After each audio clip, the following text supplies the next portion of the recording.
जब तक रसूलुल्लाह सल्लल्लाहु अलैहि वसल्लम मक्का में थे कभी भी किसी वाक़े में भी यहूदियों का जिक्र नहीं हुआ, लेकिन जब रसूलुल्लाह सल्लल्लाहु अलैहि वसल्लम मदीना गए तो वहां पे पहले से बहुत सारे यहूदी आबाद थे। अब क्वेश्चन ये है कि मदीना में इतने सारे यहूदी आए कहां से? क्योंकि यहूदियों को 1000 साल पहले से पता था कि बहुत जल्द मदीना और उसके आसपास एक पैगंबर आने वाला है। आज से तकरीबन 70 साल पहले 3 अरबी शेफर्ड्स फलस्तीन के पहाड़ों में अभी घूम फिर रहे थे कि अचानक उन्हें दूर से एक पहाड़ में एक गार, एक केव देखा। वो उस केव के अंदर गए और उन्होंने देखा कि उस केव में सिर्फ 2 जार्स पड़े हुए। उन्होंने ये जार्स खोल के देखे तो अंदर पुराने जमाने के कुछ पेपर्स और स्क्रोल्स पड़े हुए। उन्होंने सोचा पता नहीं कोई चीज होगी बस, तो उन्होंने बाजार जाकर थोड़े पैसों के बदले इनको बेच दिया। वहां से ये स्क्रोल्स किसी तरह अमेरिका के एक साइंटिस्ट के हाथ लगे, जिसको डायरेक्ट पता लग गया कि ये यहूदियों की आसमानी किताब तौरात है, लेकिन ये किसी अजीब से स्टाइल से लिखी हुई थी और आज के जमाने की सारे तौरात से मुख्तलिफ थी।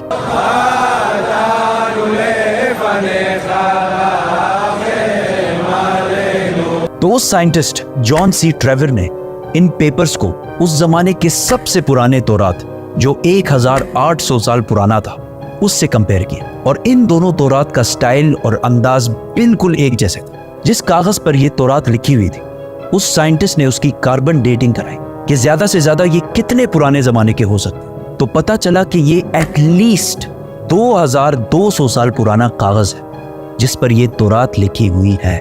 विच मीन्स कि ये तौरात जो फलस्तीन के एक गार में एक आम से अरबी शेफर्ड को मिले थे, ये दुनिया के सबसे पुराने तौरात में से एक है। इवन हजरत ईसा अलैहिस्सलाम के आने से भी पुराने का तौरात है। Copies of the Bible that are 1,000 years older than any previously known copy of the Bible?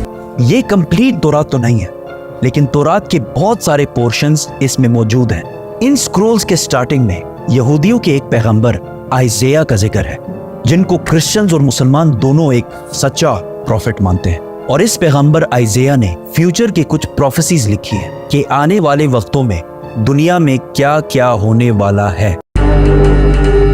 पहली प्रोफेसी ये थी कि बख्त नसर बेबीलोन का बहुत ताकतवर बादशाह, जिसने हजारों साल पहले यहूदियों की बिल्कुल हिटलर की तरह तबाही फेर दी थी। इस तौरात की पहली प्रोफेसी ये है कि अभी तो बख्त नसर हमारे ऊपर बहुत जुल्म कर रहा है, लेकिन बहुत जल्द एक शख्स इसकी हुकूमत को तबाह बर्बाद कर दे और यहूदियों को उनके इलाके में वापस आबाद करेगा। ये प्रोफेसी इस तौरात से भी 300 साल पहले पूरी हो चुकी थी, साइरस द ग्रेट की शक्ल में, जो ईरान का एक बहुत ताकतवर बादशाह था, जिसको आज बहुत सारे मॉडर्न इस्लामिक स्कॉलर्स जुल्करनैन भी समझते हैं। Actually, he was Cyrus.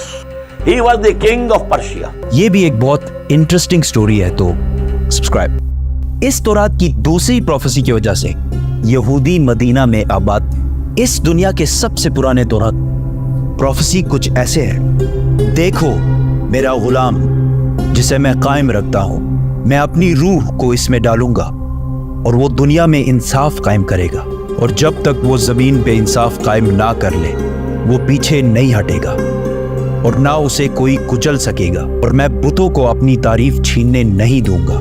और जिन आबादियों में कैदार के लोग रहते हैं खुश हो जाएं। कैदार, कैदार, इसको याद रखें। सेला के लोग पहाड़ के ऊपर चढ़कर चीख चीख कर खुशी के नारे लगाएं। Let them give glory to their Lord. Now, let's break this down.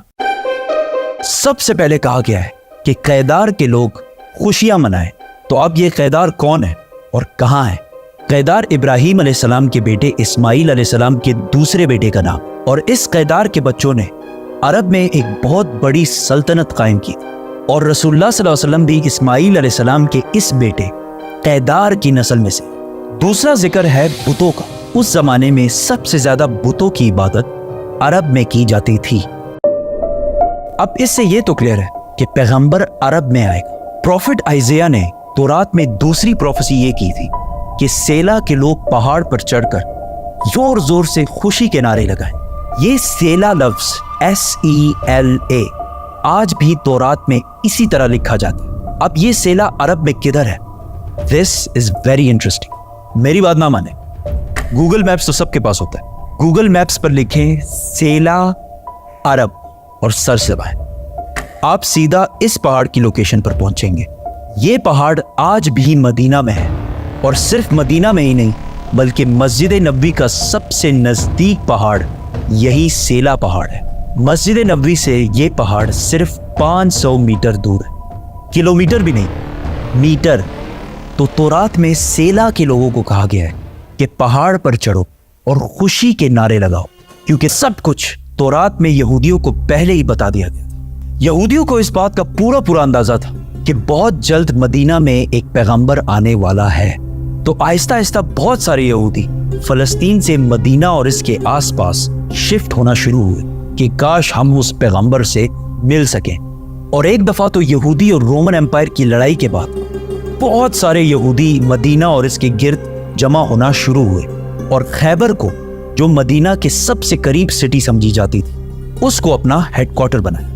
Medina के अरब यहूदियों के नॉलेज और उनके बिजनेस करने के तरीके से बहुत ज्यादा इम्प्रेस थे, जिस तरह आज भी पूरी दुनिया यहूदियों के इंटेलिजेंस और बिजनेस के तरीके से बहुत इम्प्रेस है। आहिस्ता आहिस्ता मदीना में यहूदी बढ़ने लगे और मदीना के अरबियों और यहूदियों के दरमियान लड़ाइयाँ होना शुरू हुई। और हमेशा यहूदी मदीना के अरबियों को कहते थे कि आज तो तुम लोगों ने जो करना है कर लो, लेकिन जब हमारा पैगंबर आएगा तब हम तुम लोगों को नहीं छोड़ेंगे। मदीना के अरबी हमेशा इस बात से डरते थे कि कहीं वाकई इनका प्रॉफिट आके हमें खत्म ही ना कर दे। मदीना वालों को जनरेशंस एंड जनरेशंस तक ये बात बताई जा रही थी, जिसकी वजह से मदीना वालों को यकीन हो गया था कि बहुत जल्द एक पैगंबर आने वाला है। इस सब के दरमियान अचानक एक दिन मक्का से एक आदमी मदीना आया जिसका नाम था मसअब बिन उमैर, और उन्होंने मदीना के लोगों को इस्लाम की दावत दी और बताया कि मक्का में एक अरबी पैगंबर आया है जिसकी बात कोई भी मक्का में नहीं माना। ये सुनकर मदीना वाले हैरान हो गए कि एक अरबी बोलने वाला पैगंबर, हो सकता है ये वही पैगंबर है जिससे यहूदी हमें बार बार डराते रहते। तो मदीना वालों ने डायरेक्ट दुनिया में सबसे पहले इस्लाम कबूल कर लिया। यहूदियों को जब इस बात का पता चला कि हमारा पैगंबर तो अरबियों में आ गया, तो उन्होंने साफ डिनाई कर दी कि ये वो पैगंबर है ही नहीं। लेकिन फिर भी कुछ यहूदियों ने इस्लाम कबूल भी किया और इस्लाम के लिए जान भी दी।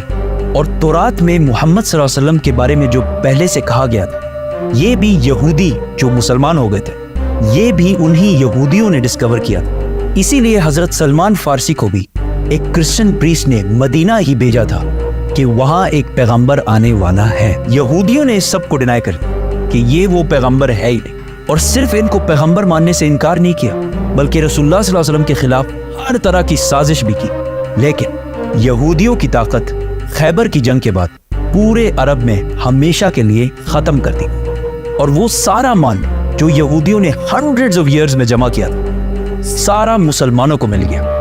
और मक्का वालों को भी पता चल गया कि खैबर के बाद अगली बारी मक्का वालों की। सबसे पहले काबा को मक्का में इब्राहिम अलैहिस्सलाम ने बनाया था, we all know that। लेकिन यहूदी और ईसाई जो इब्राहिम अलैहिस्सलाम को एक सच्चा पैगंबर मानते हैं, वो सारी इंपॉर्टेंस जेरूसलम को देते हैं और मक्का को बस एक आम सी सिटी कहते हैं, और कहते हैं कि मक्का का इब्राहिम अलैहिस्सलाम और उनके खुदा से कोई ताल्लुक नहीं है। लेकिन इन्हीं की किताब तौरात में क्लियरली लिखा हुआ है कि मक्का में ही खुदा का घर है। आज से 80 साल पहले वर्ल्ड वॉर 2 में हिटलर ने जब नेदरलैंड्स को फतह किया, तो आज जितने भी यहूदी थे उन सारों को एक लाइन में खड़ा किया और आहिस्ता आहिस्ता इन सारों को एक कमरे में ले जाया गया, जिधर गैस से इन सारों को आसानी से कत्ल कर दिया जाता। उधर खड़े सारे यहूदी अपनी मौत का इंतजार कर रहे थे, और इन सब की जबान पर तौरात का एक ही कलमा था, साम 84। ये साम 84 यहूदियों की मेन किताब तनाख और हिब्रू बाइबल के बुक ऑफ साम्स में लिखी हुई है। तनाख यहूदियों के लिए सबसे इंपॉर्टेंट किताब है, और इस तनाख के 3 मेन हिस्से हैं। तौराह जो मूसा अलैहिस्सलाम पर नाजिल हुई, नबियान जो यहूदियों की बाकी पैगंबरों पर नाजिल हुई, और कैटुएम जिसका एक हिस्सा द बुक ऑफ साम्स है जो दाऊद अलैहिस्सलाम पर नाजिल हुई थी, जिसे मुसलमान ज़बूर के नाम से जानते हैं। साम 84 में लिखा है, कितनी खूबसूरत है आपके रहने की जगह, ए अजीम रब। ब्लेस्ड आर द पीपल जो आपके घर में रहते हैं और हर वक्त आपकी इबादत करते हैं, और उनका दिल सिर्फ पिलग्रिमेज हज की तरफ होता है। जब वो बक्का के खुश्क वादी के पास से गुजरते हैं, बक्का बक्का, तो वो उस वादी को स्प्रिंग्स, चश्मों में बदल देते हैं। They go from strength to strength, जिसका असली हिब्रू तर्जुमा है They go from mountain to mountain। यहूदियों की इस किताब में क्लियरली लिखा है कि खुदा का एक घर है बक्का की खुश्क वादी में है और उसके पास चश्मा भी है और वहां लोग पहाड़ से पहाड़ की तरफ जाते हैं। ये क्लियरली काबा की बात हो रही है जो मक्का में है, जिसके पास जमजम का कुआं है और लोग सफा के पहाड़ से मरवा की तरफ जाते हैं। लेकिन यहां तो लिखा है कि अल्लाह का घर बक्का में है। इसका मक्का से क्या ताल्लुक है? ताल्लुक है कुरान की सूरह आले इमरान में अल्लाह फरमाते हैं कि कह दीजिए कि अल्लाह ने जो कहा है सच कहा है और पैरवी करो इब्राहिम की जो बिल्कुल अपराइट थे और मुशरिक नहीं थे। यकीनन पहला घर जो लोगों के लिए बनाया गया अल्लाह की इबादत के लिए वही है जो बक्का में है, बरकत वाला और हिदायत का सेंटर है सारे जहानों के लिए। तो ऐ किताब वालों, तुम क्यों अल्लाह की आयतों से इनकार करते हो? कुरान और तौरात दोनों ने मक्का को मक्का नहीं बल्कि बक्का कहा है और बक्का मक्का का ही पुराना नाम है। मुसलमानों का पहला किबला मक्का के बजाय जेरूसलम में बैतुल मुकद्दस था। एक दिन मदीना में रसूलुल्लाह सल्लल्लाहु अलैहि वसल्लम मस्जिद में नमाज पढ़ा रहे थे कि अचानक अल्लाह की तरफ से हुक्म हुआ कि जहां भी हो अपना रुख बैतुल मुकद्दस से फेर कर मक्का में काबा की तरफ करो। तो रसूलुल्लाह सल्लल्लाहु अलैहि वसल्लम नमाज के दौरान ही 180 डिग्रीज काबा की तरफ टर्न हुए और पीछे खड़े सारे सहाबा ने भी ऐसा ही किया और इस तरह पहली दफा मुसलमानों का नया किबला बना। तो यहूदियों ने कहा कि मुसलमानों ने असली किबले बैतुल मुकद्दस को छोड़कर पता नहीं कहां से एक नया किबला इजाद कर लिया। यहूदी और हिस्टोरियंस दोनों इस बात को मानते हैं कि जेरूसलम में यहूदियों का पहला टेंपल सुलेमान अलैहिस्सलाम ने आज से 3000 साल पहले बनाया था, जबकि मक्का में काबा को इब्राहिम अलैहिस्सलाम ने बनाया था जो सुलेमान अलैहिस्सलाम से भी हजारों साल पहले गुजर चुके थे। तो मुसलमानों ने एक नया किबला इजाद नहीं किया बल्कि असली किबले की तरफ वापस गए हैं। यहूदी मजहब में इब्राहिम अलैहिस्सलाम ने इस्माइल अलैहिस्सलाम और उनकी मां हाजर को पारान के डेजर्ट में छोड़ा था, जिसको आज बहुत सारे हिस्टोरियंस हिजाज का इलाका समझते हैं और इसी हिजाज में मक्का भी वाक़या है। यहूदियों के रिलीजन में इस्माइल अलैहिस्सलाम की इतनी इंपॉर्टेंस नहीं है जितनी इसहाक अलैहिस्सलाम की है और वो कहते हैं कि इब्राहिम अलैहिस्सलाम को इसहाक अलैहिस्सलाम को ज़िबा करने का हुक्म दिया गया था, इस्माइल अलैहिस्सलाम को नहीं। लेकिन वो हमेशा से इस्माइल अलैहिस्सलाम और उसकी औलाद को नेक और सच्चे लोग मानते हैं और इसका अंदाजा इस मूवी के क्लिप से होगा जो यहूदियों ने मूसा अलैहिस्सलाम पर बनाई थी। जब मूसा अलैहिस्सलाम मिस्र से भागकर जैथरो के पास पनाह लेते हैं तो जैथरो उनसे कहते हैं, Abraham is the father of many nations. We are the children of Ishmael, his firstborn. We are the obedient of God. काबा को बनाने के बाद मक्का का पहला नाम बक्का था और यहाँ ज्यादातर इस्माइल अलैहिस्सलाम की औलाद आबाद थी। जैसे जैसे वक्त गुजरता गया आहिस्ता आहिस्ता बहुत सारे और ट्राइब्स भी मक्का में रहने लगे और यहाँ का नाम बक्का से मक्का में बदल गया और ऐसा हिस्ट्री में बार बार हुआ है, जैसे बॉम्बे और मुंबई। आहिस्ता आहिस्ता लोग असली रिलीजन को छोड़कर बुतों की इबादत करने लगे और काबा को भी अजीब अजीब बुतों से भर दिया। रसूलुल्लाह सल्लल्लाहु अलैहि वसल्लम की उम्र जब 35 साल थी तो एक दिन बारिशों की वजह से काबा की छत अचानक गिर गई तो मक्का के लोगों ने काबा को दोबारा बनाने का इरादा किया, लेकिन सिर्फ हलाल पैसों से। जैसे ही वो काबा की टूटी दीवार बनाने लगे तो एक दीवार पर कुछ अजीब सा लिखा हुआ था। उन्होंने ये पढ़ने की कोशिश की लेकिन ये अरबी में नहीं किसी और जबान में लिखा हुआ था। आखिर एक यहूदी ने आके इनको बताया कि यहूदियों की जबान अरामेक है और इस पर लिखा है I am Allah the Lord of बक्का और ये मैंने तब बनाया था जब मैंने आसमान और जमीन और चांद और सूरज को बनाया था और ये तब तक कायम रहेगा जब तक इसके 2 पहाड़ कायम है। और आज भी काबा के गिलाफ के ऊपर मक्का नहीं बक्का लिखा हुआ है। काबा जब दोबारा मक्का वालों ने बनाना शुरू किया तो सारे कबीलों की आपस में लड़ाई शुरू हो गई। कौन सा कबीला हजर अस्वद को उसकी असली जगह पर लगाएगा? तो आखिर कुरैश के सबसे बड़ी उम्र वाले शख्स ने कहा कि जो भी नेक्स्ट काबा के दरवाजे से एंटर होगा वही डिसाइड करेगा। एंड अचानक रसूलुल्लाह सल्लल्लाहु अलैहि वसल्लम काबा में दाखिल हुए और वो पैगंबर नहीं थे इस टाइम। तो सब ने कहा कि हमें मंजूर है क्योंकि मोहम्मद सबसे ज्यादा सादिक और अमीन है। तो रसूलुल्लाह सल्लल्लाहु अलैहि वसल्लम ने इनकी लड़ाई खत्म करने के लिए हजर अस्वद को एक चादर के दरमियान में रखा और सारे कबीलों को कहा कि इस चादर को साइड से पकड़ लो। और जैसे ही वो उस जगह पहुंचे तो रसूलुल्लाह सल्लल्लाहु अलैहि वसल्लम ने हजर अस्वद अपने हाथों से काबा के अंदर फिट किया। लेकिन काबा इस टाइम भी 360 बुतों से भरा हुआ था और काबा की चाबी उस्मान बिन तलहा के पास थी। पैगंबर बनने के बाद एक दिन रसूलुल्लाह सल्लल्लाहु अलैहि वसल्लम उस्मान बिन तलहा के पास आए और उनसे काबा की चाबी मांगी तो उन्होंने कहा कि काबा की चाबी और आप, तो रसूलुल्लाह सल्लल्लाहु अलैहि वसल्लम ने उस्मान बिन तलहा से कहा कि याद रखो, एक दिन तुम काबा की चाबी मेरे हाथ में देखोगे और मैं जिसे चाहूंगा ये चाबी दूंगा। तो उस्मान बिन तलहा ने कहा कि अच्छा, तो वो कुरैश के लिए सबसे बदतरीन दिन होगा। तो रसूलुल्लाह सल्लल्लाहु अलैहि वसल्लम ने कहा कि नहीं, वो दिन कुरैश के लिए सबसे इज्जत वाला दिन होगा। इस वाकये के कुछ ही साल बाद आखिर रसूलुल्लाह सल्लल्लाहु अलैहि वसल्लम ने 10,000 मुसलमानों के साथ मक्का को फतह कर लिया और काबा के अंदर मौजूद सारे बुतों को तोड़ दिया और काबा की चाबी उस्मान बिन तलहा को वापस कर दी। इसके बाद मुसलमान अरब के सबसे पावरफुल फोर्स बन गए। लेकिन मक्का को फतह करने के सिर्फ 14 दिन बाद मुसलमान अपनी जिंदगी की सबसे मुश्किल जंगों में से एक के लिए हुनैन की तरफ रवाना हुए। कुरान की सबसे बड़ी प्रेडिक्शंस में से एक द ग्रेट रोमन एम्पायर के बारे में थी। जब सुपर पावर रोमन एम्पायर बिल्कुल खत्म होने वाली थी, उसी टाइम कुरान ने कहा कि नहीं, जंग रोमन एम्पायर ही जीतेगी। मक्का के एक गार में जिब्राइल अलैहिस्सलाम के मोहम्मद सल्लल्लाहु अलैहि वसल्लम को इकरा कहने के 8 साल पहले रोमन एम्पायर और पर्शियन एम्पायर, दो बड़ी सुपर पावर्स के दरमियान बहुत सख्त लड़ाई शुरू हो चुकी थी। ये ऐसे था कि आज अमेरिका और चाइना की फुल फ्लेज वॉर स्टार्ट हो जाए। इस जंग में पर्शियन एम्पायर ने रोमन एम्पायर को तबाह बर्बाद कर दिया था और पूरी दुनिया को ये लग रहा था कि रोमन एम्पायर, जो 1000 साल से दुनिया की सबसे बड़ी सुपर पावर थी, खत्म होने वाली है। और ये रोमन एम्पायर कोई छोटी चीज नहीं थी। आज तक पूरी दुनिया में उसी रोमन एम्पायर का बहुत बड़ा इन्फ्लुएंस है। ये वीडियो मैं बना रहा हूँ जुलाई के महीने में। पता है जुलाई को जुलाई क्यों कहते हैं? रोमन बादशाह जूलियस सीजर की वजह से, जो रोमन एम्पायर का पहला बड़ा बादशाह था। और जुलाई के बाद ऑफ कोर्स अगस्त आएगा, जो रोमन्स के दूसरे बड़े बादशाह ऑगस्टस के नाम पर रखा गया है।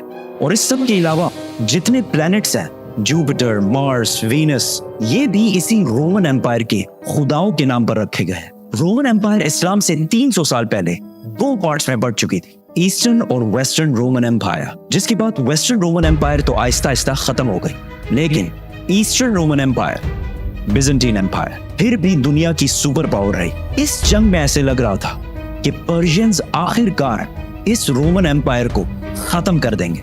इतना बड़ा काम पर्शियंस कभी भी अकेले नहीं कर सकते थे अगर उनके पास रोमन एम्पायर के अवाम का सपोर्ट ना होता। जंग से पहले रोमन एम्पायर के अवाम अपने बादशाह और अपने फौज से बहुत तंग आ चुके थे, क्योंकि इस्लाम से 8 साल पहले रोमन बादशाह मोरिस, जिसको अवाम बहुत पसंद करती थी, उसके आर्मी जनरल फोकस ने तख्त से हटा दिया था और उसकी बीवी और 8 बच्चों को उसके आंखों के सामने बहुत ही बुरी तरह कत्ल कर दिया था। और इन सब के सरों को इस्तांबुल में, उस जमाने में कॉन्स्टेंटिनोपल में, सारी अवाम के सामने लटका दिए थे। तो ये सब देखकर रोमन एम्पायर की अवाम ने इस नए बादशाह के खिलाफ हर तरफ बगावत शुरू कर दी। तो जैसे हर ताकतवर करता है, उसने इन प्रोटेस्टर्स को पूरी तरह क्रश किया और हजारों लोगों को जेलों में डाला और हजारों लोगों को कत्ल भी किया, ताकि अवाम में खौफ फैल जाए। लेकिन आहिस्ता आहिस्ता ये प्रोटेस्ट और भी ज्यादा फैलते गए। ये सब कुछ सुना सुनाया नहीं लग रहा? पर्शियन बादशाह खुसरो ने जब देखा कि रोमन एम्पायर की अवाम अपने बादशाह के खिलाफ हो गई है, तो उसने इस टाइम का फुल फायदा उठाया और रोमन एम्पायर पर हमला कर दिया। और आहिस्ता आहिस्ता रोमन एम्पायर की बहुत इंपॉर्टेंट प्रोविंसेस, सीरिया, इजिप्ट, फलस्तीन पर कब्जा कर लिया। तो आहिस्ता आहिस्ता रोमन एम्पायर की अवाम और फौज को समझ आ गई कि फोकस से ना हो पाएगा। तो उन्होंने अफ्रीका के गवर्नर, जिसकी लोग बहुत इज्जत करते थे, उससे मदद मांगी। तो उसने अपना बेटा हेराक्लियस को कॉन्स्टेंटिनोपल भेजा। जैसे ही वो पहुंचा, अवाम और फौज ने मिलकर पिछले बादशाह को हटा दिया और हेराक्लियस को अपना नया एम्परर बनाया और फोकस के साथ वही कुछ किया जो उसने पिछले बादशाह के साथ किया था। हेराक्लियस जैसे ही बादशाह बना, उसे पता चला कि 90,000 क्रिश्चियंस को कत्ल करके पर्शियंस ने यहूदियों की मदद से फलस्तीन पर कब्जा कर लिया है और क्रिश्चियंस की सबसे मुकद्दस होली जगह द होली सेपल्कर को तबाह कर दिया है। इसकी क्रिश्चियनिटी में वही अहमियत है जो इस्लाम में बैतुल्लाह शरीफ की है। और वो क्रॉस जिस पर जीसस को मारा गया था, अकॉर्डिंग टू द क्रिश्चियंस, उसे वहां से उठाकर अपने कैपिटल थेसिफोन, मदियन ले गए हैं। ये ऐसी था कि आज काबा से कोई हजर अस्वद उठा के ले जाए। कैन यू इमेजिन दुनिया में क्या होगा? इस जंग में रोमन्स किस लेवल तक हार चुके थे اس کا اندازہ اس لیٹر سے ہوگا جو پرشیا کے بادشاہ خسرو نے رومن ایمپرر ہیراکلیس کو لکھا تھا، جو آج تک بالکل ٹھیک ٹھاک موجود ہے. فرام خسرو، سب خداؤں سے بڑا خدا، master of the whole world, to Heracles, میرا ایک چھوٹا سا غلام. تم کہتے ہو تمہارا خدا سب سے بڑا ہے، تو کدھر ہے وہ خدا؟ اور اس نے جیروسلم کو مجھ سے بچایا کیوں نہیں؟ یہ سب دو سپر پاورز کے درمیان ادھر ہو رہا تھا، لیکن اس سے بہت دور مکہ کے غار میں خدا نے ایک آدمی کی طرف اپنا ایک فرشتہ بھیجا اور کہا، Muhammad, read. اسلام نے آتے ہی یہودی اور کرسچنز کے سارے پیغمبروں کو صحیح کہا، جس کی وجہ سے پہلے لوگوں کو لگ رہا تھا کہ اسلام ایک نیا ریلیجن نہیں بلکہ کرسچینٹی کی ہی ایک برانچ ہے. تو مکہ والے مسلمانوں کو تانے دینے لگے کہ جس طرح آگ کی عبادت کرنے والے پرشینز نے رومن ایمپائر کو تباہ کر دیا ہے، اسی طرح تم مسلمانوں کو بھی تباہ کریں گے. اس ٹائم کرسچنز اور مسلمانوں کا ایک ہی حال تھا اور دونوں کا ان حالات سے نکلنا امپاسبل لگ رہا تھا. اتنے ٹینس اور سخت ٹائم میں اللہ نے قرآن کے سورہ روم میں رومنز اور مسلمانوں دونوں کی کامیابی کی پریڈکشن کی. بسم اللہ الرحمن الرحیم. پاس والے ملک میں رومنز ڈیفیٹ ہو چکے ہیں، لیکن اس ہار کے کچھ ہی سال بعد یہ دوبارہ کامیاب ہوں گے، اور وہ دن وہ ہوگا جب اللہ کی دی ہوئی فتح پر مسلمان خوشیاں منا رہے ہوں گے. ان آیات میں دو پریڈکشنز کی گئی ہیں کہ آج تو رومنز ہار رہے ہیں، لیکن کچھ سالوں بعد رومنز دوبارہ کامیاب ہوں گے، اور اسی دن مسلمان بھی اپنی کامیابی کا جشن منا رہے ہوں گے. مکہ میں سب نے ان آیات کا بہت مذاق اڑایا کہ رومن ایمپائر کا بچ جانا امپاسبل ہے، لیکن حضرت ابو بکر رضی اللہ تعالیٰ عنہ کا اسلام کے پہلے دنوں میں ہی قرآن پر اتنا یقین تھا کہ انہوں نے مکہ کے ایک کافر سے شرط لگائی کہ اگر رومنز 3 سال بعد کامیاب نہ ہوئے تو میں تمہیں 10 اونٹ دوں گا، اور اگر کامیاب ہو گئے تو اس ٹائم تک اسلام میں گیمبلنگ اور شرط لگانا بین نہیں ہوا تھا. جب رسول اللہ صلی اللہ علیہ وسلم کو اس شرط کا پتہ چلا تو انہوں نے ابو بکر رضی اللہ تعالیٰ عنہ سے کہا کہ اس شرط میں 3 سال کا ٹائم بڑھا کر 10 سال کر دو اور اونٹ 10 سے بڑھا کر 100 کر دو. اس کافر نے یہ ٹرمز آسانی سے مان لیے کیونکہ رومنز کا جیتنا امپاسبل ہو چکا تھا. برٹش ہسٹورین ایڈورڈ ڈیبون، جس نے رومن ایمپائر پر 6 والیومز کی کتاب لکھی ہے، اس نے بھی لکھا ہے کہ قرآن کی اس پروفیسی کا 7-8 سال کے بعد بھی پورا ہونے کا کوئی چانس نہیں لگ رہا تھا، کیونکہ پرشینز بالکل رومن ایمپائر کی کیپٹل کانسٹینٹینوپل کے پاس پہنچ چکے تھے اور اسے چاروں طرف سے گھیر لیا تھا. بٹ کانسٹینٹینوپل کو فتح کرنا امپاسبل تھا، اور اس واقعے کے 900 سال بعد تک بھی کانسٹینٹینوپل کو کوئی فتح نہیں کر سکتا. آخر اسے آٹومن ایمپائر عثمانیہ سلطنت کے صرف 21 ایئر اولڈ سلطان محمد نے کشتیاں پہاڑوں پر چڑھا کر اسے فتح کیا تھا. And I can't wait to tell that story. So, subscribe. کانسٹینٹینوپل جب ہر طرف سے گھیر لیا گیا تھا تو ہیراکلیس نے پرشین بادشاہ خسرو کو خط لکھا اور اس سے بھیک مانگی کہ تم جو کہو گے ہم کریں گے، صرف ہمیں زندہ رہنے دو. لیکن خسرو نے کہا ایک شرط ہے، تمہیں کرسچینٹی چھوڑ کر ہمارے ریلیجن مطلب آگ کی عبادت کرنی پڑے گی. تو رومن ایمپرر ہیراکلیس اپنی کیپٹل کانسٹینٹینوپل کو چھوڑ کر بلیک سی کی طرف سے پرشین ایمپائر کی ناردرن سائڈ پہ آ گیا، اور اسی ٹائم رسول اللہ صلی اللہ علیہ وسلم بھی مکہ کو چھوڑ کر مدینہ ہجرت کر گئے. یہاں پر ہیراکلیس نے پوپ سے مدد مانگی اور اسے کہا کہ پرشینز میرے خلاف نہیں ہے، یہ کرسچینٹی کے خلاف ہے. تو پوپ نے پورے یورپ سے پیسے جمع کیے اور ہیراکلیس کو بھیجے، جس سے ہیراکلیس نے پرشین ایمپائر کی ناردرن سائڈ سے ایک سرپرائز اٹیک کی تیاری کی اور پرشینز پر فل فورس کے ساتھ حملہ کر دی.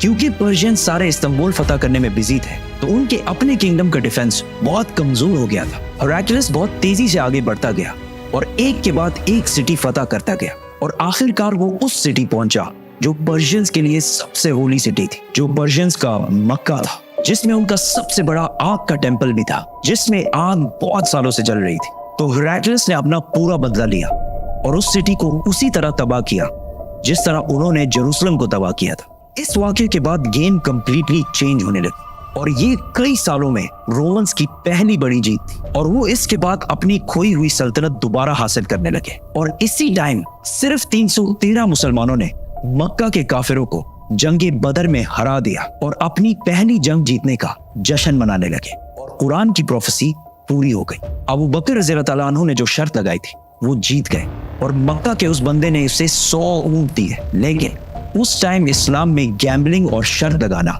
हराम हो चुका था। तो रसूलुल्लाह सल्लल्लाहु अलैहि वसल्लम ने कहा कि ये 100 के 100 ऊंट गरीबों में बांट दो। हेराक्लियस आगे बढ़ता गया और आखिर पर्शिया के कैपिटल टेसिफोन मदियन को चारों तरफ से घेर लिया।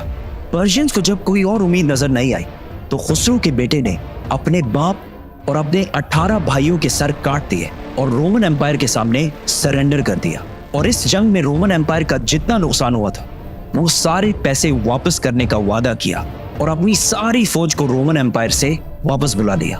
मतलब पर्शियन एम्पायर बहुत ही बुरी तरह हार गई। रोमन एम्पायर ने उस क्रॉस को जो पर्शियंस जेरूसलम से बहुत गुरूर में लेकर गए थे वापस लाया और उसे उसी जगह पर रखा जहां वो पहले था। और इसी साल मुसलमानों और मक्का वालों के दरमियान सुलह हुदैबिया की हिस्टोरिक एग्रीमेंट हुई जिससे मुसलमानों की तकदीर हमेशा के लिए बदल गई और कुरान ने इसे एक बहुत बड़ी फतह कहा।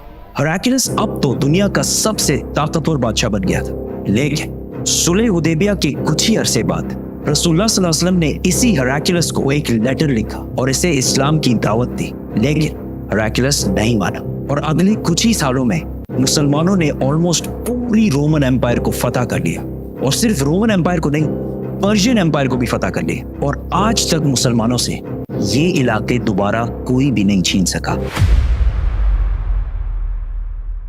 इंसानों की तारीख की सबसे बड़ी सैर, 7 आसमानों की सैर, अल-इस्रा वल Meraj. You believe that Muhammad went to heaven on a winged horse? Yes, I believe in God. शब मेराज में सिदरतुल मुंतहा। ये इतना अजीम सफर मक्का में रसूलुल्लाह सल्लल्लाहु अलैहि वसल्लम की जिंदगी के सबसे मुश्किल और सख्त टाइम में हुआ। पहले आप सल्लल्लाहु अलैहि वसल्लम का बाइकआउट किया गया, फिर आप सल्लल्लाहु अलैहि वसल्लम के दिल के सबसे करीब लोग हजरत अबू तालिब और हजरत खदीजा रज़ियल्लाहु ताला अन्हा की वफात, फिर ताइफ में आप सल्लल्लाहु अलैहि वसल्लम को इतने पत्थरों से मारा गया कि जूते खून से भर गए। एंड टू टॉप दैट मक्का में आप सल्लल्लाहु अलैहि वसल्लम की सिटीजनशिप भी खत्म कर दी गई। और जब आप सल्लल्लाहु अलैहि वसल्लम मक्का में किसी और की पनाह में रह रहे थे, अल्लाह ने इसी सबसे मुश्किल टाइम आप सल्लल्लाहु अलैहि वसल्लम को इंसानों की तारीख की सबसे बड़ी सैर कराई, 7 आसमानों की सैर। A journey like none before. ये 7 आसमानों का सफर नबूवत के 11वें साल में हुआ, which means ऑलमोस्ट बिल्कुल मिडल में। और ये सफर रसूलुल्लाह सल्लल्लाहु अलैहि वसल्लम की जिंदगी का टर्निंग पॉइंट था। 7 आसमानों के इस सफर से पहले आप सल्लल्लाहु अलैहि वसल्लम मक्का में बहुत सख्त जिंदगी गुजार रहे थे, लेकिन इस सफर के डायरेक्ट बाद आप सल्लल्लाहु अलैहि वसल्लम ने मदीना हिजरत फरमाई, जहां एक नई रियासत के लीडर और बादशाह के तौर पर उनकी जिंदगी बिल्कुल बदल गई। एक दिन मक्का में आधी रात को जिब्राईल अलैहिस्सलाम आप सल्लल्लाहु अलैहि वसल्लम को बुर्राक पर मक्का से जेरूसलम बैतुल मुकद्दस की तरफ ले गए। ये बुर्राक नाम बर्क से निकला है जिसका मतलब है लाइटनिंग, और हो सकता है इसका ये नाम इसकी लाइटनिंग स्पीड की वजह से इसको मिला हो। बैतुल मुकद्दस में आप सल्लल्लाहु अलैहि वसल्लम ने सारे पैगंबरों की इमामत की और वहां से जिब्राईल अलैहिस्सलाम के साथ आप सल्लल्लाहु अलैहि वसल्लम पहले आसमान की तरफ रवाना हुए। पहले आसमान का दरवाजा इनके लिए खोला गया और ये दरवाजा हमारे दरवाजों जैसा नहीं था। पहले आसमान में आप सल्लल्लाहु अलैहि वसल्लम की मुलाकात आदम अलैहिस्सलाम से हुई। उनके राइट साइड पर जन्नत के लोग और उनके लेफ्ट साइड पर जहन्नुम में लोग थे। आदम अलैहिस्सलाम यूनिवर्स के पहले इंसान और दुनिया के सारे इंसान इन्हीं की औलाद हैं और आदम अलैहिस्सलाम का जिक्र कुरान में 25 दफा हुआ है। आप सल्लल्लाहु अलैहि वसल्लम ने उन्हें सलाम किया, उन्होंने सलाम का जवाब दिया और आप सल्लल्लाहु अलैहि वसल्लम दूसरे आसमान की तरफ रवाना हुए। वहां उनकी मुलाकात ईसा और याह्या अलैहिस्सलाम से हुई। ईसा और याह्या अलैहिस्सलाम एक दूसरे के कजन्स जिन्हें क्रिश्चियनिटी में जीसस और जॉन द बैप्टिस्ट कहा जाता है। ये दोनों पैगंबर आज से 2000 साल पहले रोमन एम्पायर के स्टेट फलस्तीन में पैदा हुए और इन दोनों कजन्स की जिंदगी बहुत ही मुश्किल हालत में गुजरी। हजरत याह्या अलैहिस्सलाम को एक जालिम हुक्मरान ने शहीद कर दिया और इनकी शहादत को आज भी लोग करबला में इमाम हुसैन की शहादत से कंपेयर करते हैं। इनके कजन ईसा अलैहिस्सलाम के साथ भी यही होने वाला था, लेकिन अल्लाह ने आखिरी टाइम उन्हें दुनिया से उठा लिया। कुरान में याह्या अलैहिस्सलाम का जिक्र 5 दफा हुआ है और हजरत ईसा अलैहिस्सलाम का जिक्र 25 मरतबा हुआ है। आप सल्लल्लाहु अलैहि वसल्लम ने इन्हें सलाम किया, उन्होंने सलाम का जवाब दिया और आप सल्लल्लाहु अलैहि वसल्लम तीसरे आसमान की तरफ रवाना हुए। वहां उनकी मुलाकात यूसुफ अलैहिस्सलाम से हुई। यूसुफ अलैहिस्सलाम आज से ऑलमोस्ट 3600 साल पहले फलस्तीन में पैदा हुए एंड वी ऑल नो कि कैसे वो वहां से इजिप्ट, जो उस जमाने का सुपर पावर था, उसके वाइस रॉय मतलब बादशाह के बाद सबसे ताकतवर वजीर बने। ये ऐसे था कि आज कोई यूके का प्राइम मिनिस्टर बने یوسف علیہ السلام کا ذکر قرآن میں 27 مرتبہ ہوا ہے اور یہ واحد پیغمبر ہے جن کی ڈیٹیلز قرآن میں بائبل سے بھی زیادہ ہے۔ آپ صلی اللہ علیہ وسلم نے انہیں سلام کیا، انہوں نے سلام کا جواب دیا اور آپ صلی اللہ علیہ وسلم جبرائیل علیہ السلام کے ساتھ چوتھے آسمان کی طرف روانہ ہوئے۔ وہاں ان کی ملاقات ادریس علیہ السلام سے ہوئی۔ ادریس علیہ السلام دنیا کے پہلے انسانوں میں سے تھے۔ آدم علیہ السلام اور شیت علیہ السلام کے بعد ادریس علیہ السلام کو انسانوں کا تیسرا نبی مانا جاتا ہے اور دنیا میں سب سے پہلے ظلم کے خلاف جہاد انہوں نے ہی کیا تھا۔ ادریس علیہ السلام کو دنیا کا پہلا سائنٹسٹ بھی سمجھا جاتا ہے کیونکہ انہوں نے پہلی دفعہ دنیا میں پین قلم یوز کیا تھا، پہلی دفعہ آسمان میں سٹارز اور پلانٹس کی موومنٹ کو آبزرو کر کے انسانوں کی زندگی آسان بنائی تھی۔ ادریس علیہ السلام کا ذکر قرآن میں 2 مرتبہ ہوا ہے۔ آپ صلی اللہ علیہ وسلم نے انہیں سلام کیا، انہوں نے سلام کا جواب دیا اور آپ صلی اللہ علیہ وسلم 5ویں آسمان کی طرف روانہ ہوئے۔ وہاں آپ صلی اللہ علیہ وسلم کی ملاقات ہارون علیہ السلام سے ہوئی۔ جب موسیٰ علیہ السلام پیغمبر بنے تو انہوں نے اللہ سے دعا کی کہ میرے بھائی ہارون کو بھی میرے اس مشن میں شامل کریں، تو اس طرح ہارون علیہ السلام بھی پیغمبر بنے۔ موسیٰ علیہ السلام نے ہارون علیہ السلام کو صرف اس لیے چوز نہیں کیا کہ وہ ان کے بھائی تھے، بلکہ اس لیے کیونکہ ہارون علیہ السلام بنی اسرائیل کے سب سے بڑے اسکالرز میں سے تھے۔ موسیٰ علیہ السلام بچپن سے فرعون کے گھر میں پلے بڑے تھے، جس کی وجہ سے انہیں بنی اسرائیل کی کتابوں اور اسکرپچرز کا اتنا علم نہیں تھا، تو انہیں ایک ایسے شخص کی ضرورت تھی جس کے پاس ان ساری چیزوں کا علم ہو، اور وہ تھے ہارون علیہ السلام۔ اور آج تک یہودیوں میں سب سے زیادہ اسکالرز ہارون علیہ السلام کی اولاد میں سے ہیں، جس کی وجہ سے ہارون علیہ السلام کی اولاد کو یہودیوں میں ایک اسپیشل سٹیٹس حاصل ہے، جس طرح اسلام میں سیدوں کو حاصل ہے۔ ہارون علیہ السلام کا ذکر قرآن میں 20 مرتبہ ہوا ہے۔ آپ صلی اللہ علیہ وسلم نے انہیں سلام کیا، انہوں نے سلام کا جواب دیا اور آپ صلی اللہ علیہ وسلم 6ٹھے آسمان کی طرف روانہ ہوئے۔ وہاں آپ صلی اللہ علیہ وسلم کی ملاقات ایک ایسے پیغمبر سے ہوئی جن کا ذکر قرآن میں سب سے زیادہ کیا گیا ہے، 136 ٹائمز، کیونکہ موسیٰ علیہ السلام کی سٹوری کو آج تک دنیا کی سب سے زیادہ انٹرسٹنگ اور آؤٹ اسٹینڈنگ سٹوری سمجھا جاتا ہے، اور آج بھی بکس، کامکس اور ایون ہالی ووڈ کی سب سے بڑی فلمز موسیٰ علیہ السلام کی سٹوری سے کہیں نہ کہیں انسپائرڈ ہوتی ہیں، جیسے کہ Superman, Harry Potter and many others. یہ سارے سٹوریز بلینز آف ڈالرز کما چکے ہیں۔ And I was like, come on, this is Musa alayhi salam's story. ہوا ایسے کہ جب یوسف علیہ السلام مصر کے پرائم منسٹر بنے تو انہوں نے اپنے 11 بھائیوں کو بھی ایجپٹ میں آباد کیا، اور کافی جنریشنز تک وہ ادھر ہی رہے، اور آہستہ آہستہ وہ ایجپٹ کے سب سے اسٹرانگ اور رچ کمیونٹی بنے ایز یوزول۔ لیکن یہ دیکھ کر مصر کے لوگ ان سے ڈرنے لگے اور انہوں نے بنی اسرائیل پر ظلم کرنا شروع کیا، اور آخر سارے یہودیوں کو غلام بنا دیا، اور بنی اسرائیل مصر والوں کے 400 سال تک غلام رہے، جس میں انہوں نے ان پر بہت ظلم کیے۔ آخر 400 سال بعد موسیٰ علیہ السلام کے ذریعے اللہ نے بنی اسرائیل کو فرعون کی غلامی سے نکال دیا۔ وہاں سے آپ صلی اللہ علیہ وسلم 7ویں اور آخری آسمان پہنچے، جہاں ان کی ملاقات ان کی great great great grand father سے ہوئی، حضرت ابراہیم علیہ السلام۔ پچھلے ہزاروں سال سے دنیا کے سب سے بڑے ریلیجنز ابراہیمک ریلیجنز رہے ہیں، اور آج بھی دنیا کی 60% آبادی انہی ابراہیمک ریلیجنز کو فالو کرتی ہے، اور ہر دن 5 وقت کی نمازوں میں مسلمان ابراہیم علیہ السلام کے لیے اسپیشل دعا کرتے ہیں۔ اس کے بعد آپ صلی اللہ علیہ وسلم سدرۃ المنتہا کے پاس پہنچے۔ وہاں آپ صلی اللہ علیہ وسلم کو بیت المعمور دکھایا گیا، جس کا ہر دن 70,000 نئے فرشتے طواف کرتے ہیں۔ سدرۃ المنتہا آخری باؤنڈری ہے، وہ آخری حد ہے، مخلوق کوئی اس سے آگے نہیں جا سکتی۔ لیکن رسول اللہ صلی اللہ علیہ وسلم کو اجازت تھی، اسی لیے وہ جبرائیل علیہ السلام کو چھوڑ کر اکیلے آگے بڑھے اور اللہ کے دربار میں حاضر ہوئے۔ آپ صلی اللہ علیہ وسلم سے بعد میں صحابہ نے پوچھا کہ کیا آپ نے اندر اللہ کو دیکھا؟ تو آپ صلی اللہ علیہ وسلم نے کہا کہ میں کیسے دیکھتا، وہاں نور، لائٹ کا پردہ تھا۔ یہاں اس اتنے عظیم سفر کا اصلی مقصد ظاہر ہوا۔ یہاں اسلام کا سب سے بڑا حکم مسلمانوں پر فرض ہوا، نماز، جو پچھلے 1400 سال سے پورے دنیا کے کونے کونے میں ادا ہو رہی ہے۔ اس سے پہلے نماز فرض نہیں ہوئی کیونکہ مکہ میں مسجد بنانا امپاسبل تھا، لیکن آسمانوں کے اس سفر کے بعد مسلمانوں نے مدینہ کی طرف ہجرت کی اور وہاں اسلام کی پہلی مسجد بنائی، اور اسی نماز کی وجہ سے مدینہ میں ایک ایسی ڈسپلنڈ اور مضبوط کمیونٹی بنی جس نے آگے جا کے کچھ ہی سالوں میں رومن اور پرشین امپائر، 2 بڑی سپر پاورز کو فتح کر لیا۔ اس وقت آپ صلی اللہ علیہ وسلم پر 50 نمازیں فرض ہوئی۔ جیسے ہی آپ صلی اللہ علیہ وسلم وہاں سے روانہ ہوئے، ان کی ملاقات موسیٰ علیہ السلام سے ہوئی۔ موسیٰ علیہ السلام نے ان سے کہا کہ آپ کی امت 50 نمازیں کبھی بھی ادا نہیں کر سکتی، تو آپ اللہ کے دربار میں واپس جائیں اور ان سے اسے کم کرنے کی ریکویسٹ کر۔ صحیح بخاری میں ہے کہ رسول اللہ صلی اللہ علیہ وسلم واپس گئے اور اللہ سے ریکویسٹ کی، جس پر اللہ نے نمازیں 50 سے کم کر کے 40 کر دیں. آپ صلی اللہ علیہ وسلم واپس موسیٰ علیہ السلام کے پاس گئے تو انہوں نے کہا کہ 40 بھی امپاسبل ہے. واپس جا کر اللہ سے ریکویسٹ کریں کہ وہ 40 سے بھی کم کریں. اور اس طرح تھوڑا آنا جانا چلتا رہا اور آخر نمازیں 5 پر فکس ہوئی. لیکن موسیٰ علیہ السلام نے پھر آپ صلی اللہ علیہ وسلم کو کہا کہ آپ کی امت 5 نمازیں بھی دن میں ادا نہیں کر سکتی. لیکن آپ صلی اللہ علیہ وسلم نے کہا کہ اس کے بعد اللہ سے نمازیں اور کم کرنے میں مجھے شرم آتی ہے, میں 5 نمازوں پر راضی ہوں. آپ صلی اللہ علیہ وسلم کو اس سفر میں جنت, دوزخ اور گنہگار لوگوں کی سزائیں سب دکھائی گئی. آخر آپ صلی اللہ علیہ وسلم جروسلم واپس بیت المقدس پہنچے اور وہاں سے واپس مکہ کی طرف روانہ ہوئے. راستے میں انہیں ایک قافلہ دیکھا جن کا ایک اونٹ ان سے بھاگ گیا تھا. جیسے ہی آپ صلی اللہ علیہ وسلم واپس مکہ پہنچے تو مکہ والے سارے سو رہے تھے, which means یہ سارا کچھ آپ صلی اللہ علیہ وسلم نے ایک ہی رات میں کیا تھا. اب یہ کیسے پاسبل ہے؟ آئنسٹائن کی تھیوری آف ریلیٹیوٹی کے مطابق What is time?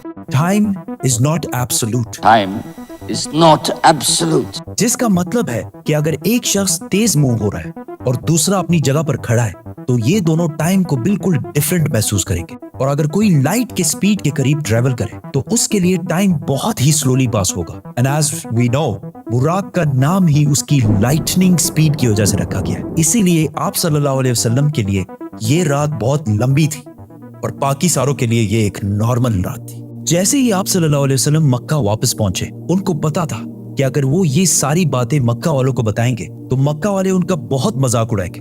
لیکن آپ صلی اللہ علیہ وسلم نے ساروں کو کلیئرلی کمپلیٹ سٹوری سنا دی, جس کی وجہ سے مکہ والوں نے ان کا بہت مذاق اڑایا اور آپ صلی اللہ علیہ وسلم سے بیت المقدس کے بارے میں کوسچنز پوچھنے لگے, کیونکہ ان کو پتا تھا کہ اس سے پہلے آپ صلی اللہ علیہ وسلم بیت المقدس کبھی بھی نہیں گئے. لیکن اسی ٹائم آپ صلی اللہ علیہ وسلم کی میموری کو اور سٹرونگ کرنے کے لیے اللہ نے بیت المقدس کو آپ صلی اللہ علیہ وسلم کے سامنے پیش کیا, اسی طرح جس طرح آپ اس ٹائم یہ ویڈیو دیکھ رہے ہیں. مکہ والے آپ صلی اللہ علیہ وسلم سے بیت المقدس کے بارے میں پوچھتے رہے اور آپ صلی اللہ علیہ وسلم ان کے ہر بات کا جواب دیتے رہے, جس سے وہ سارے بالکل شوک ہو گئے. آپ صلی اللہ علیہ وسلم نے انہیں اس قافلے کا بھی بتایا جس کا اونٹ بھاگ گیا تھا, اور اس کے تھوڑی ہی دیر بعد وہ قافلہ بھی پہنچ گیا. اور انہوں نے کہا کہ یہ سب کچھ سچ ہے, جس سے مکہ والے اور بھی شوک ہو گئے. لیکن یہ ایسا واقعہ ہے کہ جسے آج بھی اور اس زمانے میں بھی ماننا بہت ہی مشکل تھا, جس کی وجہ سے کچھ کمزور ایمان والے مسلمان بھی اسلام سے پھر گئے. اور آپ صلی اللہ علیہ وسلم کے دوست جنہوں نے آپ صلی اللہ علیہ وسلم کو پناہ دی تھی, انہوں نے بھی آپ صلی اللہ علیہ وسلم کی بات نہیں مانی. لیکن جب ابو بکر رضی اللہ تعالیٰ عنہ کو اس کا پتہ چلا تو انہوں نے کہا کہ اگر رسول اللہ صلی اللہ علیہ وسلم نے کہا ہے تو یہ یقیناً بالکل سچ بات ہوگی, جس پر ان کا نام اس دن سے ابو بکر الصدیق پڑا. یہ سفر کوئی معمولی سفر نہیں تھا, بلکہ اس نے اسلام کی سخت دن ختم کر کے اسلام کے عروج کے دن شروع کیے. اور اس سے اگلے ہی سال مدینہ سے 72 لوگ آپ صلی اللہ علیہ وسلم کو اپنے بادشاہ اور لیڈر کے طور پر مکہ سے مدینہ کی طرف لے جانے کے لیے ہے. آپ صلی اللہ علیہ وسلم ایک ہی رات میں سٹارز, پلانٹس, گیلیکسیز کو کراس کرتے ہوئے زمین سے آسمان کی طرف گئے. اب اللہ نے قرآن میں ایک جگہ فرمایا ہے کہ زمین اور آسمان کے درمیان ہر چیز اللہ کو سجدہ کرتی ہے, which means سارے stars, galaxies, plants, mountains, trees. لیکن یہ کیسے پاسبل ہے؟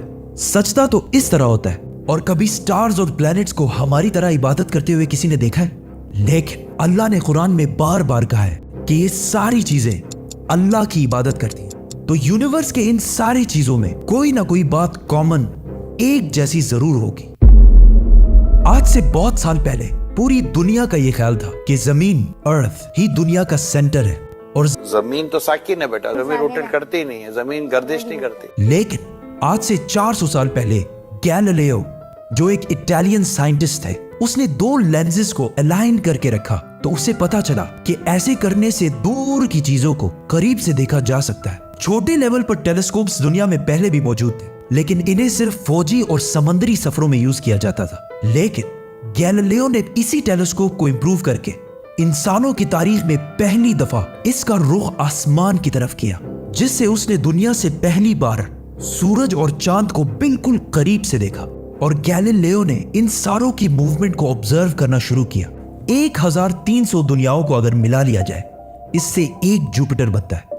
گیلیلیو نے دیکھا کہ یہ بھی باقی پلانٹس کی طرح گول ہے, لیکن جوپیٹر کے اوپر جو لائٹ ہے وہ مہینے کے ڈیفرنٹ دنوں میں بالکل بدل رہی ہے، اور اس نے دیکھا کہ وینس اور سیٹرن کا بھی یہی حال ہے۔ اب یہ سب کچھ تب ہی پاسبل تھا کہ اگر یہ ساری چیزیں سورج کے گرد گھوم رہی ہوں، دنیا کے نہیں۔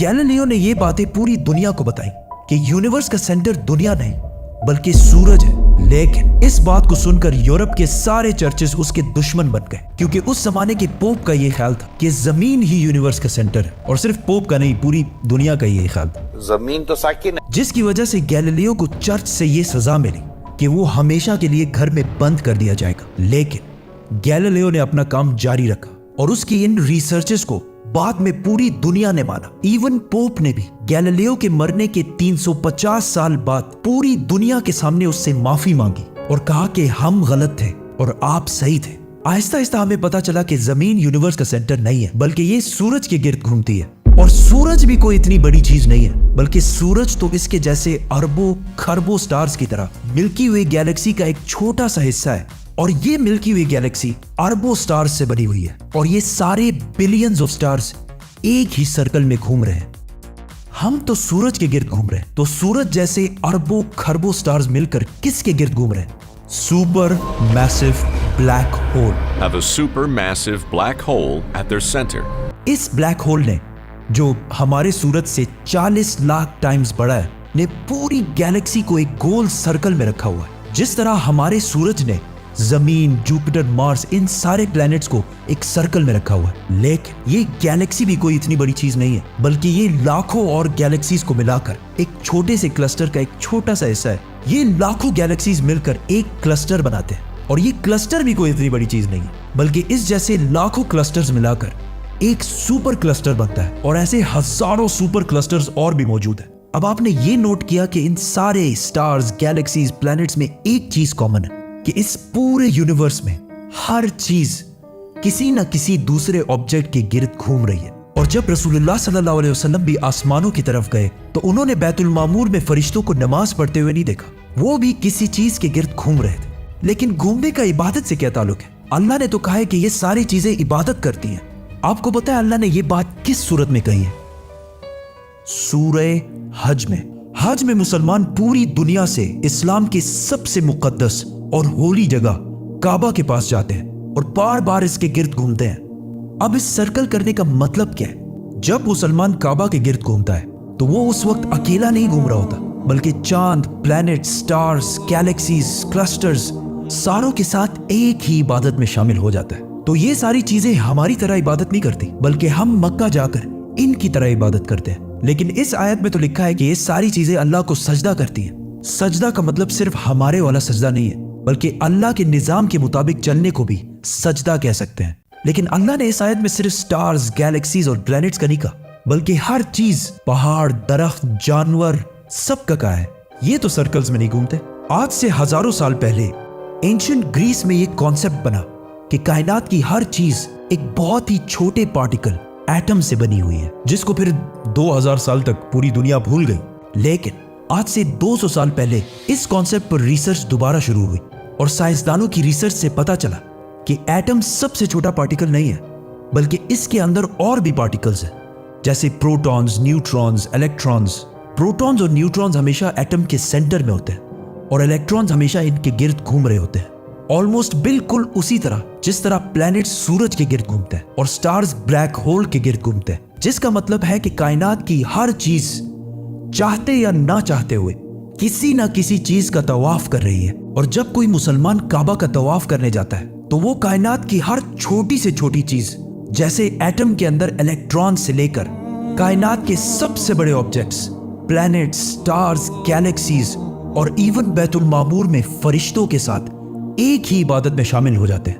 ہو سکتا ہے اسی لیے اسلام میں طواف کرنا سب سے بڑی عبادت ہے۔ تو جب سورہ حج میں اللہ نے یہ فرمایا کہ یہ ساری چیزیں میری عبادت کرتی ہیں، تو یہ ہماری طرح عبادت نہیں کرتی بلکہ ہم مکہ میں کعبہ کا طواف کر کے ان کی طرح اللہ کی عبادت کرتے ہیں۔ لیکن ان ساری چیزوں کا طواف کرنے کا ایک فکس ٹائم ہے، اور جیسے ہی یہ ٹائم پورا ہوگا تب ہر شخص معلوم کر لے گا کہ وہ کیا لے کر آیا ہے۔ آپ صلی اللہ علیہ وسلم کی وفات سے پہلے انہوں نے صحابہ کو بہت سارے باتوں کا پہلے سے بتا دیا تھا کہ ان کے جانے کے بعد दुनिया में क्या क्या होने वाला है।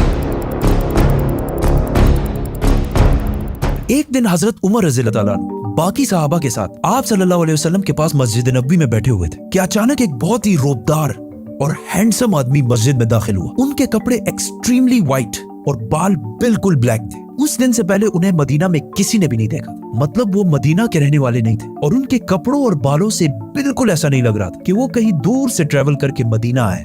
मस्जिद में बैठे सारे सहाबा इस शख्स को गौर से देख रहे थे। वो आदमी सीधा मस्जिद नबी के अंदर आया और आके रसूलुल्लाह सल्लल्लाहु अलैहि वसल्लम के बिल्कुल सामने बैठ गया और कहा, ए मोहम्मद, मुझे इस्लाम के बारे में बताएं। इस आदमी के जाने के बाद आप सल्लल्लाहु अलैहि वसल्लम ने सहाबा से पूछा कि क्या तुमने इस शख्स को पहचाना? ये जिब्रील अलैहिस्सलाम थे और तुम्हें तुम्हारा दीन सिखाने के लिए आए थे। आप सल्लल्लाहु अलैहि वसल्लम ने जिब्रील को इस्लाम के बारे में बताया कि अल्लाह के सिवा किसी को खुदा ना मानना, मोहम्मद को अल्लाह का रसूल मानना, नमाज, रोजा, ज़कात और हज अदा करना। जिस पर जिब्रील अलैहिस्सलाम ने कहा कि आपने बिल्कुल सच फरमाया। फिर जिब्रील अलैहिस्सलाम ने आप सल्लल्लाहु अलैहि वसल्लम से ईमान के बारे में पूछा। आप सल्लल्लाहु अलैहि वसल्लम ने फरमाया कि अल्लाह को मानना, उसके एंजल्स, फरिश्तों को मानना, उसकी किताबों को मानना, उसके पैगंबरों को मानना, आखिरत को मानना और तकदीर को मानना। जिस पर जिब्रील अलैहिस्सलाम ने फिर कहा कि आपने बिल्कुल सच फरमाया। जिब्रील अलैहिस्सलाम ने आप सल्लल्लाहु अलैहि वसल्लम से एहसान के बारे में भी पूछा और फिर जिब्रील अलैहिस्सलाम ने आप सल्लल्लाहु अलैहि वसल्लम से पूछा कि क़यामत, द डे ऑफ जजमेंट, कब आएगी? जिस पर आप सल्लल्लाहु अलैहि वसल्लम ने कहा कि जितना आपको पता है सिर्फ उतना ही मुझे पता है, मतलब क़यामत के दिन का अल्लाह के सिवा किसी को भी नहीं पता। जिब्रील अलैहिस्सलाम ने यह सुनने के बाद फरमाया कि मुझे उस दिन के बारे में कुछ निशानियां बताएं। अब तक इस डिस्कशन में जितनी भी बातें हुई उन सबको आप सल्लल्लाहु अलैहि वसल्लम पहले भी एक्सप्लेन कर चुके, क्योंकि ये वाकया आप सल्लल्लाहु अलैहि वसल्लम की वफात से कुछ ही अरसे पहले हुआ था, जब ऑलमोस्ट सारा कुरान नाजिल हो चुका था। लेकिन इसके बाद जो आप सल्लल्लाहु अलैहि वसल्लम ने कयामत की निशानियां बताई, वो इससे पहले किसी को भी पता नहीं थी। और इन निशानियों का ताल्लुक सहाबा से ज्यादा हमसे है, क्योंकि जो निशानियां आप सल्लल्लाहु अलैहि वसल्लम ने बताई वो सहाबा ने अपनी जिंदगी में पूरे होते नहीं देखी, बल्कि वो निशानियां आज हम देख रहे हैं। Which means जिब्रील अलैहिस्सलाम सिर्फ सहाबा को नहीं बल्कि आज के मुसलमानों को भी कयामत की बहुत इंपॉर्टेंट निशानियां सिखाना चाहते थे। आप सल्लल्लाहु अलैहि वसल्लम ने जिब्रील अलैहिस्सलाम को जवाब दिया कि जब एक लौंडी अपने मालकन को जन्म देगी, जिसको बहुत सारे स्कॉलर्स समझते हैं कि जब औलाद अपने वालिदैन को गुलाम समझेगी, और जब ये नंगे पैर गरीब शेफर्ड्स, चरवाहे एक दूसरे से लंबी बिल्डिंग्स बनाने में कंपटीशन, मुकाबला करेंगे। जिब्रील अलैहिस्सलाम ने फिर कहा कि आपने बिल्कुल सच फरमाया और उठकर वहां से चले गए। आप सल्लल्लाहु अलैहि वसल्लम ने सहाबा को भेजा कि कोई जाकर इस आदमी को ढूंढे, लेकिन उस दिन के बाद ये आदमी किसी को भी नहीं दिखा। नाउ आप सल्लल्लाहु अलैहि वसल्लम ने नंगे पैर गरीब चरवाहों का जिक्र किया, जिन्हें उस जमाने में अरब बेडुइन्स, बद्दू कहा करते थे, जो अरब के बाकी कबीलों से हमेशा दूर रहते थे और कभी भी एक जगह पर नहीं रहते, बल्कि अपने जानवरों के साथ हमेशा ट्रेवल करते रहते थे, मतलब एक खाना बदोश नॉर्मैडिक जिंदगी गुजारते थे। ये इसलिए बहुत अजीब बात थी क्योंकि बद्दू पूरे अरब में सबसे गरीब कबीलों में से होते थे। सिर्फ उस जमाने में नहीं बल्कि इस हदीस के 1000 साल बाद भी ये बेडुइन्स अरब के सबसे लोअर क्लास होते थे। इसलिए सहाबा हैरान थे कि हमारी सोसाइटी के सबसे गरीब क्लास कैसे आपस में लंबी बिल्डिंग्स बनाने में मुकाबला करेंगे। आप सल्लल्लाहु अलैहि वसल्लम के बाद खिलाफत राशिदा हर तरफ फैलने के बाद दुनिया की सबसे बड़ी सुपर पावर बन गई। सिर्फ मुसलमानों में नहीं बल्कि ये उस वक्त तक इंसानों की तारीख की सबसे बड़ी एम्पायर थी, जो अलेक्जेंडर द ग्रेट और रोमन एम्पायर के जूलियस सीजर के एम्पायर से भी बहुत बड़ी थी। इसका फायदा उठाते हुए ये बेडुइन्स पूरे दुनिया में फैल गए, लेकिन फिर भी इनकी सबसे बड़ी पॉपुलेशन इसी अरब के इलाके में रही। आहिस्ता आहिस्ता वक्त गुजरता गया और इनका कल्चर बिल्कुल भी नहीं बदला। ये बेडुइन्स उसी तरह अपनी जिंदगी गुजारते रहे। आखिर 1000 साल बाद उस्मानिया खिलाफत के आखिरी जमाने में दुनिया पुराने तरीकों से एक नई इंडस्ट्रियल एज की तरफ बढ़ने लगी, तो आखिर उस्मानी खलीफा सुल्तान अब्दुल हमीद ने मुसलमानों को भी मॉडर्न दुनिया की तरफ लाने के लिए बहुत स्ट्रॉन्ग रिफॉर्म्स की और पूरी एम्पायर में बहुत सारे प्रोजेक्ट शुरू किए, जिसमें इस्तांबुल से मदीना तक एक ट्रेन भी बनाई गई। लेकिन इस ट्रेन के रास्ते में हमेशा एक बहुत बड़ी रुकावट थी, यही बेडुइन्स, क्योंकि इन्हीं बेडुइन्स ने इससे बहुत साल पहले 1757 में 20,000 हाजियों को शहीद भी किया था, जिसके बाद उस्मानिया सल्तनत इनके कल्चर को चेंज करने लगी और इन्हें खानाबदोश नॉर्मैडिक जिंदगी से एक परमानेंट इलाके में सेटल करने की कोशिश की। लेकिन बेडुइन कबीले उस्मानिया सल्तनत के इन रिफॉर्म्स से बिल्कुल भी खुश नहीं थे और आखिर सऊदी अरब के पहले बादशाह इब्ने सऊद ने बेडुइन्स को यूनाइट करके ऑटोमन एम्पायर के खिलाफ एक फौज बनाई और फिर ब्रिटिश की मदद से इस पूरे इलाके को फतह कर लिया, जिसे आज हम सऊदी अरेबिया कहते हैं। और कुछ सालों बाद इन इलाकों से ऑयल, तेल डिस्कवर होने के बाद यही बेडुइन्स जिनकी इससे पहले कोई औकात नहीं थी, अब दुनिया के सबसे रिच लोगों में से बने और इनमें से बहुत सारे मिलियनियर्स और बिलियनियर्स भी सामने आए। लेकिन तेल डिस्कवर होने के बाद इन सारों को पता चला कि ये ऑयल हमेशा के लिए नहीं रहने वाला, बल्कि एक दिन बहुत जल्द खत्म होने वाली है, जिसके साथ इनकी सारी लग्जरीज भी खत्म हो जाएंगी। तो सबसे पहले दुबई के बादशाह शेख मोहम्मद बिन राशिद, जो एक बेडुइन बद्दू कबीले से हैं, जिन्होंने एक बार खलीज टाइम के इंटरव्यू में खुद ये कहा है कि उन्हें बेडुइन कबीले से होने पर फख्र है। उन्होंने दुबई को ऑयल से निकालकर टूरिज्म और बिजनेस की तरफ लाया और बहुत तेजी से कुछ ही सालों में दुबई दुनिया की बेस्ट सिटीज में से बन गई। और फिर कुछ सालों बाद दुनिया की सबसे लंबी बिल्डिंग बुर्जुल खलीफा भी दुबई में बनाई गई। ये अब तक इंसानों की बनाई हुई सबसे बड़ी बिल्डिंग थी। इससे पहले एक जमाने में, आज से 4500 साल पहले, इजिप्ट में फिरौनों के बनाए हुए pyramids, specifically the pyramid of Giza, इंसानों की बनाई हुई सबसे बड़ी बिल्डिंग और दुनिया की सबसे बड़ी बिल्डिंग होने का ये टाइटल इस पिरामिड के पास 3800 साल तक रहा। मतलब फिरौन के बाद 3800 साल तक कोई भी फिरौन से लंबी बिल्डिंग नहीं बना सके। लेकिन 3800 साल बाद यूरोप के एक चर्च ने पिरामिड्स का ये रिकॉर्ड तोड़ दिया, जिसके बाद पेरिस के आईफिल टावर और 9/11 में तबाह होने वाले वर्ल्ड ट्रेड सेंटर भी दुनिया की सबसे बड़ी बिल्डिंग्स रह चुकी है। इसके बारे में फिर हम बात करेंगे, तो सब्सक्राइब। दुबई के इस अजीम कामयाबी को देखकर सऊदी ने भी इसे कॉपी करना शुरू किया और मक्का में काबा के बिल्कुल सामने दुनिया की चौथी सबसे बड़ी बिल्डिंग बनाई और कुछ ही साल बाद दुनिया की सबसे बड़ी बिल्डिंग का ऐलान करती है, किंगडम टावर या जद्दा टावर, जो दुबई के बुर्ज खलीफा से भी बड़ी होगी और इस तरह सऊदी यूएई से आगे निकल जाएगा। इस सारे प्रोजेक्ट को हेड करने वाले का नाम अल वलीद बिन तलाल है, जो कुछ साल पहले दुनिया के सबसे अमीर अरब जिन के कबीले का ताल्लुक अगेन एक बेडुइन कबीले से, जिसके बाद दुबई ने सऊदी से दोबारा आगे निकलने के लिए दुबई में एक नई दुनिया की सबसे बड़ी बिल्डिंग बनाने का ऐलान किया, जो इन दोनों बुर्ज खलीफा और जद्दा टावर से भी बड़ी होगी। और आजकल हर कुछ अरसे बाद बहुत तेजी से अरब में ऐसी लंबी बिल्डिंग्स के प्रोजेक्ट्स का ऐलान हो रहा है। इवन अरब कंट्रीज एक दूसरे को ये तक नहीं बता रही कि उनके अगले प्रोजेक्ट की हाइट क्या होगी, क्योंकि फिर बाकी अरब कंट्रीज उनसे आगे निकलने के लिए उससे भी बड़ी बिल्डिंग का ऐलान कर देंगे। और इस तरह लंबी बिल्डिंग्स बनाने का एक बहुत सख्त कंपटीशन इन सारे अरब ममालिक में स्टार्ट हो चुका है, जिनमें ऑलमोस्ट सारे प्रोजेक्ट्स के पीछे ऐसे लोग हैं जिनका कोई ना कोई ताल्लुक उन्हीं बेडुइन कबीलों से। और आज ये जो कुछ भी हो रहा है, इस सब का रसूलुल्लाह सल्लल्लाहु अलैहि वसल्लम ने आज से 1400 साल पहले ही जिब्रील अलैहिस्सलाम और सहाबा को बता दिया था कि एक दिन ये बेडुइन्स, जो आज नंगे पैर और बहुत ही गरीब शेपर्ड्स, चरवाहे हैं, वो एक दूसरे से लंबी बिल्डिंग्स बनाने में मुकाबला करें। और ये कयामत की इतनी इंपॉर्टेंट निशानी है कि जिब्रील अलैहिस्सलाम खुद मुसलमानों को ये सिखाने आए थे। और आज रसूलुल्लाह सल्लल्लाहु अलैहि वसल्लम की बताई हुई इस निशानी को हम अपने आंखों के सामने पूरा होते देख रहे हैं। सब्सक्राइब।